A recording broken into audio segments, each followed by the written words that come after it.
ناظرین، انطاکیہ شام کا ایک قدیم شہر ہے جو اب موجودہ ترکی کا حصہ ہے۔ کہا جاتا ہے کہ یہ شہر مسیح علیہ السلام سے 300 سال پہلے تعمیر ہوا۔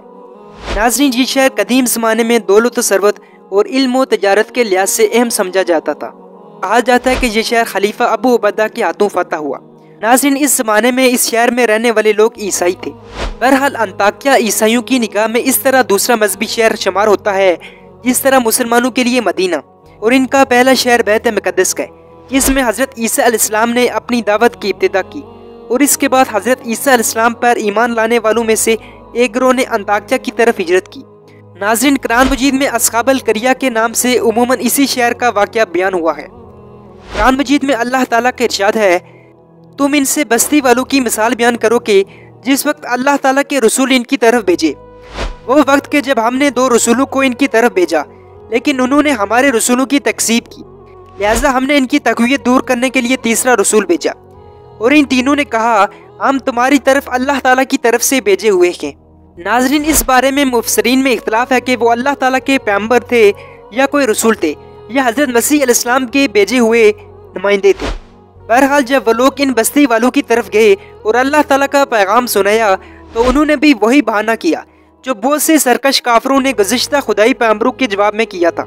انہوں نے کہا تم تو ہم ہی جیسے بشر ہو اور خدائے رحمان نے کوئی چیز نازل نہیں کی ہے، تمہارے پاس جھوٹ کے سوا اور کچھ نہیں ہے، اور اگر خدا کی طرف سے کوئی بھیجا ہوا ہی آتا تو کوئی مقرر فرشتہ ہونا چاہیے تھا،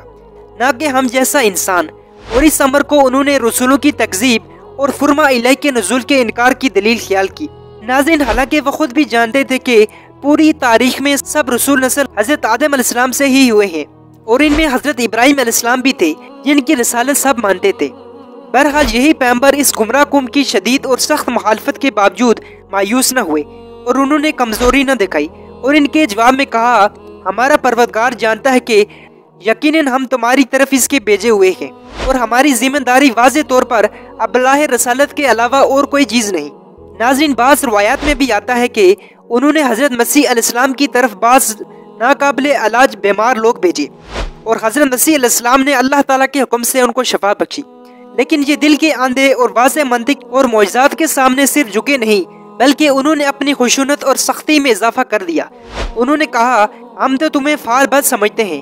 تمہارا وجود منوسخ ہے اور تم ہمارے شہر کی بدبختی کا سبب ہو۔ ناظرین، ممکن ہے کہ ان انبیاء کے آنے کے ساتھ ہی اس شہر کے لوگوں کی زندگی میں مشکلات آئی،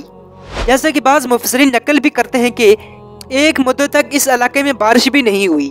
لیکن انہوں نے نہ صرف یہ کوئی عبرت حاصل نہیں کی بلکہ اس امر کو پیغمبروں کی دعوت کے ساتھ وابستہ کر دیا۔ ناظرین، اس کے بعد ان لوگوں نے کھلی دھمکیاں دینا شروع کر دی اور کہا اگر تم ان باتوں سے دستبردار نہ ہوئے تو ہم یقینی طور پر تمہیں سنسار کریں گے اور ہماری طرف سے تمہیں دردناک سزا ملے گی۔ پھر اللہ تعالیٰ کی طرف سے بھیجے ہوئے لوگوں نے کہا تمہاری بدبختی اور نحوست خود تمہاری ہی طرف سے ہے، اور اگر تم ٹھیک طرح سے غور کرو تو تم اس حقیقت سے واقف ہو جاؤ گے، اگر بدبختی اور منوست تمہارے معاشرے کو گھیرے ہوئے ہے اور برکات الہی تمہارے درمیان سے اٹھ گئی ہے تو اس کا عامل اپنے اندر تلاش کرو، نہ کہ ہماری دعوت میں، اور یہ تم ہی ہو جنہوں نے بت پرستی، خود غرضی، ظلم اور شہوت پرستی سے اپنی زندگی کی فضا کو آلودہ کر دیا ہے اور اللہ تعالیٰ کی برکات کو اپنے سے منتقع کر رکھا ہے، اور تمہاری اصل بیماری وہی تمہارا حد سے تجاوز اور اللہ تعالیٰ کی توحید کا انکار کرنا ہے۔ اگر تم توحید کا انکار کرتے ہوئے شرک کی طرف رخ کرتے ہو تو اس کی وجہ حق سے تجاوز ہے، اور اگر تمہارا معاشرہ برے انجام میں گرفتار ہوا ہے تو اس کا سبب بھی تمہارے گناہ ہے۔ قرآن مجید میں ان رسولوں کی جدوجہد کا ایک اور حصہ بیان کیا گیا ہے، اور اس حصے میں بتایا گیا کہ ان میں سے تھوڑے مومنین نے بڑی شجاعت سے ان انبیاء کی حمایت کی،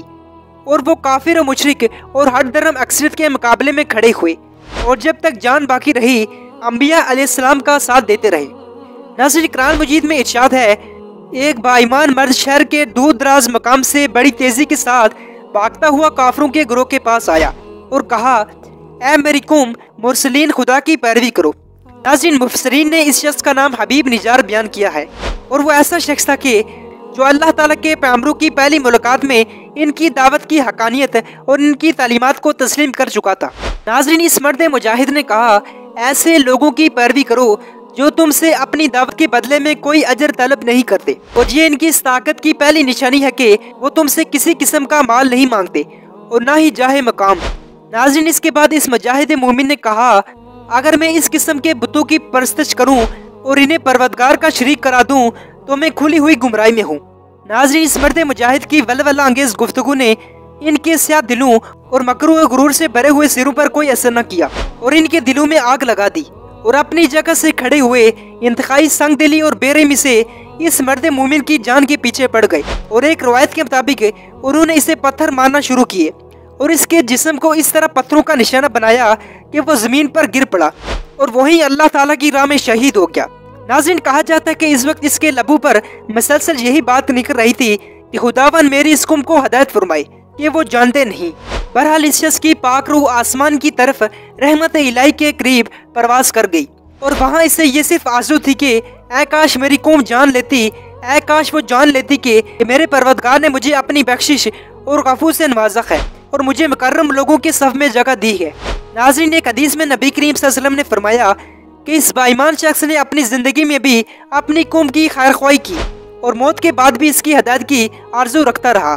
ناظرین، قرآن مجید میں ان تین پیغمبروں کے انجام کار کے متعلق کوئی بات نہیں کی گئی جو اس قوم کی طرف بھیجے گئے، لیکن بعض مفسرین نے لکھا ہے کہ اس قوم نے اس مرد مومن کو شہید کرنے کے علاوہ اپنے پیغمبروں کو بھی شہید کر دیا، جبکہ بعض نے اس کی تصریح کی ہے۔ ناظرین، قرآن مجید میں اس کے بعد ان لوگوں کے انجام کا تذکرہ ہوا ہے۔ قرآن مجید میں ارشاد ہے، اور ہم نے اس کے بعد اس قوم پر کوئی لشکر آسمان سے نہیں بھیجا، اصولاً ہمارا یہ طریقہ ہی نہیں کہ ایسی سرکش اقوام کو نابود کرنے کے لیے ان امور سے کام لیں۔ پھر قرآن مجید میں ان کے انجام کا تذکرہ ہوا ہے، صرف ایک آسمانی چیخ پیدا ہوئی، ایسی چیخ کے جو ہلا دینے والی اور موت کا پیغام تھی۔ اچانک سب پر موت کی خاموشی طاری ہو گئی۔ ناظرین، اس زوردار چیخ نے بستی والوں کو موت کی نیند سلا دیا۔ بہرحال اللہ تعالیٰ اور اس کے رسولوں کو جھٹلانے کا انجام انہیں بھگتنا پڑا۔ امید کرتا ہوں آپ کو اس ویڈیو میں بہت سی چیزیں جاننے کو ملی ہوں گی۔ تب تک کے لیے اجازت دیجیے، اللہ حافظ۔